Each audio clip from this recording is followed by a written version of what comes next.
Φίλες και φίλοι, δεύτερο μέρος, βήμα των Πολυτέχνων, δημογραφική αφύπνιση των Ελλήνων. Ο γιατρός μας τα είπε πάρα πολύ καλά, ειδικά χαίρομαι ιδιαίτερα, είναι μεγάλη υπόθεση, να τα λέει αυτά ένας επιστήμονας, περιοπής, γνωστός, πλαστικός χειρουργός, ιατρός. Είναι στη Θεσσαλονίκη. Αν χρειαστείτε κάτι, το τηλέφωνο του ευχαρίστως μου έδωσε την άδεια να σας το δώσω. Πάμε λοιπόν να δούμε τώρα τι κάνουμε με το Σύλλογο Πολυτέχνων της Δράμας. Δεν έχουμε ξεκινήσει ακόμη τις θεωρήσεις, τις ετήσιες θεωρήσεις των πολυτεχνικών βιβλιαρίων. Περιμένουμε από την Ανωτάτηση Ομοσπονδία να μας έρθουν τα ένσημα, έτσι. Και θεωρώ ότι ως ο νου που μέχρι τέλος του μήνα θα έχουν έρθει, θα βγει ανακοίνωση, θα γίνει ανάρτηση στην ιστοσελίδα του Συλλόγου, να μπαίνετε στην ιστοσελίδα του Συλλόγου, να βλέπετε όλες τις εκδηλώσεις και όλα αυτά εδώ. Επίσης, ξεχνάτε και πάρα πολύ να αποστείλετε βεβαιώσεις εγγραφής στην τριτοβάθμια εκπαίδευση τα παιδιά των Πολυτέχνων για να κάνουμε τη γιορτούλα που θα κάνουμε ίσως μετά το καινούριο χρόνο. Αυτό βέβαια θα εξαρτηθεί από το χρόνο που έχει ο Σεβασμιότατος Μητροπόλητης Δράμας, ο κύριος Δωρόθεος, με τον γέροντα Εφραίμ, τον καθηγούμενο της Ιεράς Μεγίστης Μονής Βατοπεδίου, οι οποίοι έρχονται και πλαισιώνουν και στηρίζουν τις πολύτεχνες μητέρες και τα παιδιά τα οποία εισήχθησαν στην τριτοβάθμια εκπαίδευση. Άρα λοιπόν ενημερώστε τα παιδιά που μπήκαν στο πανεπιστήμια, αν έχετε φίλους ή γνωστούς που ξέρετε ότι είναι πολύτεχνοι, πείτε τους να στείλουν μια βεβαίωση εγγραφής.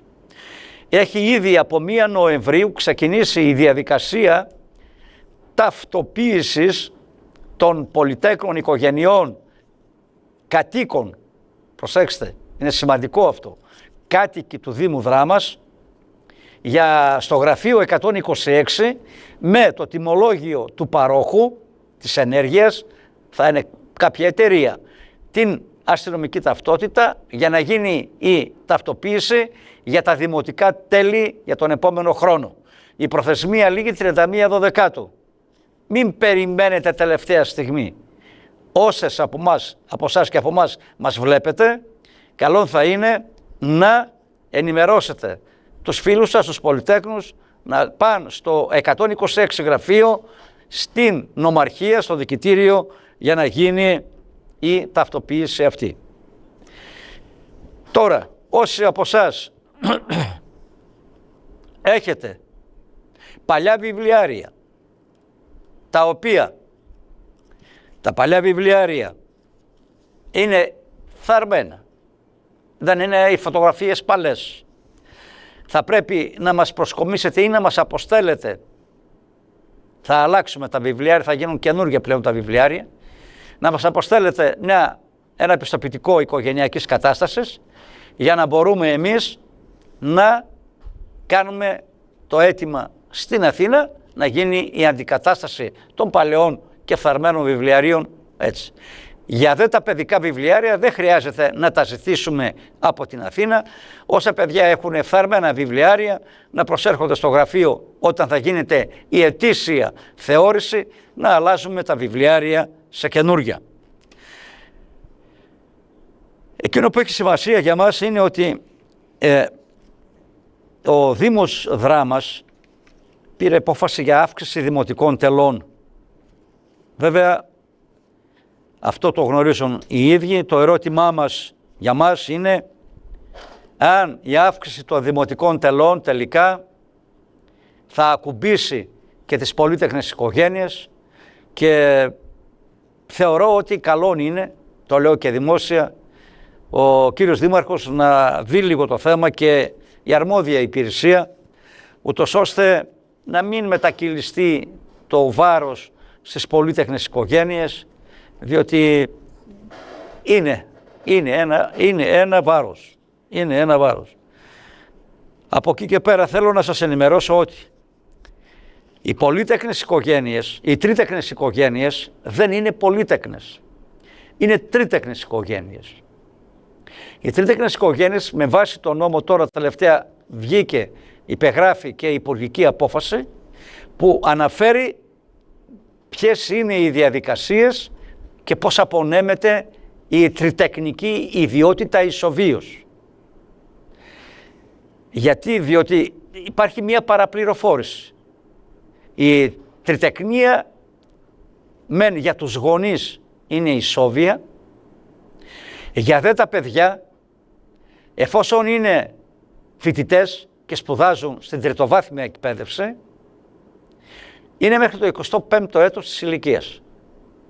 Εάν δεν σπουδάζουν, είναι μέχρι το 23ο έτος η πολυτεχνική ιδιότητα των παιδιών. Βέβαια, καλό θα είναι να επισκεφτείτε το site του Υπουργείου ή να ενημερωθείτε από διάφορα site ποια είναι η διαδικασία και πώς πρέπει να ενεργήσετε, ούτως ώστε να έχετε την ισόβια τριτεκνική ιδιότητα. Ένα θέμα το οποίο γίνεται πολύς λόγος και το έχω πει και πάλι το ξαναλέγω, διότι στο Δήμο Δοξάτου και συγκεκριμένα στην ΔΕΙΑΔ, την νεοσύστατη ΔΕΙΑΔ, υπάρχει ένα πρόβλημα όσον αφορά την πολυτεχνική ιδιότητα. Ερμηνεύουν τον νόμο τελείως διαφορετικά, τελείως μάλλον άκομψα. Δεν είναι ο νόμος το ότι εφόσον δεν έχεις ανήλικα παιδιά δεν είσαι πολυτέχνος. Αυτό είναι παράνομο. Είναι παράβαση καθήκοντος.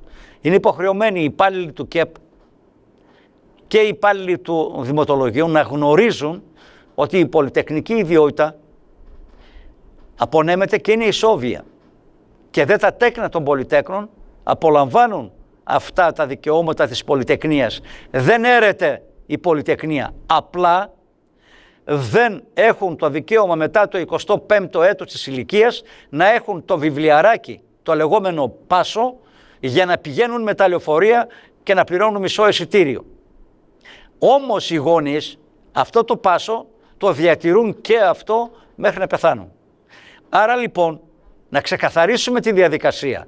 Η ιδέα απόφαση που πάρθηκε από το Διοικητικό Συμβούλιο της ΔΕΙΑΔ, και όσοι μας ακούτε και μας βλέπετε να τους το μεταφέρετε, είναι λαθασμένη.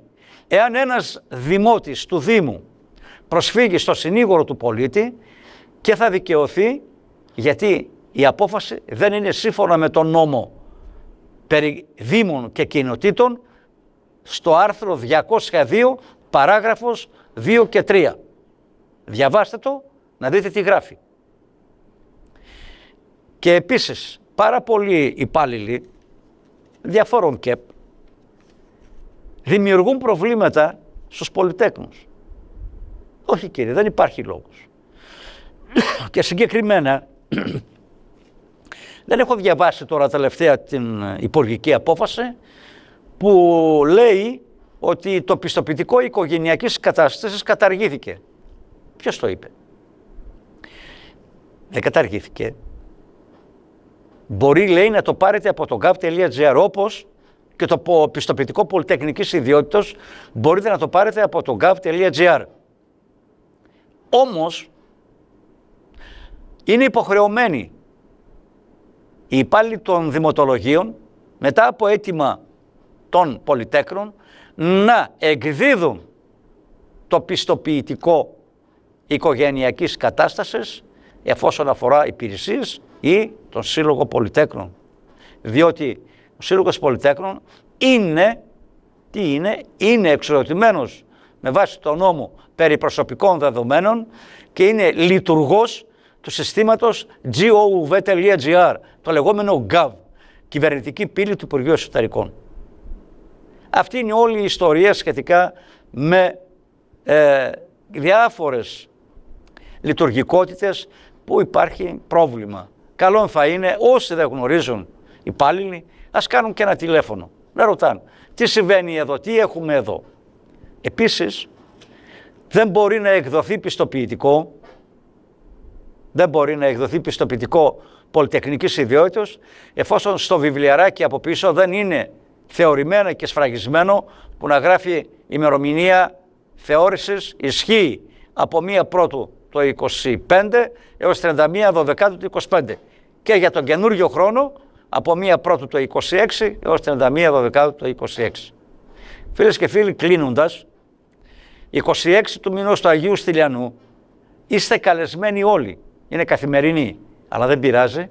Είστε καλεσμένοι όλοι του συλλόγου μας στον Άγιο Νικόλαο, στην εκκλησία, στον Ιερό Ναό του Αγίου Νικολάου, στη Δράμα, να γιορτάσουμε μαζί και να ανταλλάξουμε απόψεις και ευχές. Μετά την Θεία Λειτουργία και το μνημόσυνο που θα γίνει για τους πεθαμένους πολυτέκνους, το κόλυβο, θα ανεβούμε στην αίθουσα για να κεραστούμε, να περάσουμε ένα όμορφο πρωινό, αλλά και να τιμήσουμε τον Άγιο, που ο Άγιος Στυλιανός είναι ο προστάτης των παιδιών. Φίλες και φίλοι, θεωρώ ότι τα είπαμε όλα. Όσοι έχετε απορίες, ένα τηλέφωνο μπορείτε να παίρνετε και να σας ενημερώνουμε. Είμαστε κάθε μέρα εδώ, ανοιχτοί. Το γραφείο μπορεί να είναι κλειστό τις καθημερινές, αλλά εγώ είμαι παρόν στο τηλέφωνο και εξυπηρετούμε κάθε ώρα και κάθε στιγμή. Όταν θα ξεκινήσουν οι θεωρήσεις, οι μέρες που θα είναι ανοιχτό το γραφείο θα είναι Τρίτη και Πέμπτη από το πρωί μέχρι τις 1 η ώρα και κάθε Τετάρτη το απόγευμα 6 με 7. Ο Θεός να είναι μαζί σας. Σας ευχαριστώ για μία ακόμη φορά. Να είστε καλά. Γεια σας.